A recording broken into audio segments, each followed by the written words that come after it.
All right, here is my review of Conscious Loving. It's honestly a little bit more of, I feel like, a stream of consciousness, just because that's kind of what this brought up for me. This book was sort of a journey into almost a brainstorm, and as I read it, it felt like there were a lot of things that I was sort of unconsciously doing. There were certain things that I guess you could say were aha moments. I think with a lot of the things that I enjoyed reading, it's kind of self-awareness pieces and things that sort of help to understand yourself better. And obviously this one was really about understanding your behaviors and potentially habits that were ingrained from an early time in your life, different experiences, and sort of how those manifest and how to shift into healthy relationships, which transparently, from a romantic side, is not my forte. I feel like I've always been really good with interpersonal relationships with friends, with family, with coworkers, bosses, etc. And I think I was almost sort of subconsciously going through, different co-commitments that were almost in those types of relationships were sort of like seemingly prerequisites, right? In terms of being honest and committing yourself to just developing and growing. I think in all of those different other relationships I've been really good at. I think one of the ahas for me was just maybe some of the reasons behind why my romantic relationships operate in a different manner. Looking back on sort of early, I guess, trauma with, women, for me, I think really brought up a lot of fears of abandonment, feelings of not being good enough, which didn't allow me to come to the table with sort of my true authentic self. Like I'm always an authentic, what you see is what you get person, but I think I was always sort of playing this image of who I thought I was supposed to be, or who I thought the person I was when I started this relationship with this person had to sort of stay. And so I think in that way, I never let myself become too invested. I never really experienced codependence, and I think it's almost my anxious, avoidant sort of self, not allowing myself to get too ingrained into something. I'm looking at a note that I took on upper limits because it's kind of interesting. I'm going right now.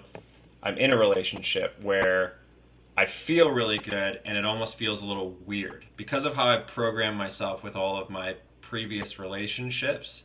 And I guess because I haven't brought my full self, I haven't gone through those,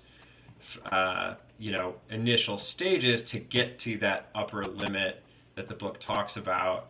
Now it's a foreign feeling to me, and I'm almost self-sabotaging it because I'm like, this doesn't feel right. This doesn't feel natural. It maybe feels a little too easy. Why is my partner so easy to get along with and fully accepting my full self? Like it's been a really interesting sort of introspection going through this book and I think that was probably my biggest aha was I've almost self-sabotaged this relationship because I'm hitting this upper limit and being like, yeah, this is not right. I need to kind of come back down and realize that there's something off here because of how I'm feeling. And so I would say that that's sort of where I'm at in terms of trying to be better. It talks about in the book how to let yourself expand continuously into more positive energy. I'm trying to focus on that. I'm trying to come at this from an enjoyment standpoint as opposed to being confused why I feel the way I do. And so I think that speaks volumes for my past relationships, for how I've always kind of not fully brought myself to the table, or once things start to get a little good, I sort of convince myself that that's not how it's supposed to be. And all of that ties back to early traumas and some deep-seated feeling of not being good enough. And so I think that it really all ties back to that. And so in a weird way, the current relationship I'm in is a really big sort of experiment in self-worth as well, and realizing that some of my behaviors in these romantic relationships are reflective of how I feel about myself, or maybe how I don't feel about myself. So I think from this book that what was really interesting was it was an outward reflection on our relationships.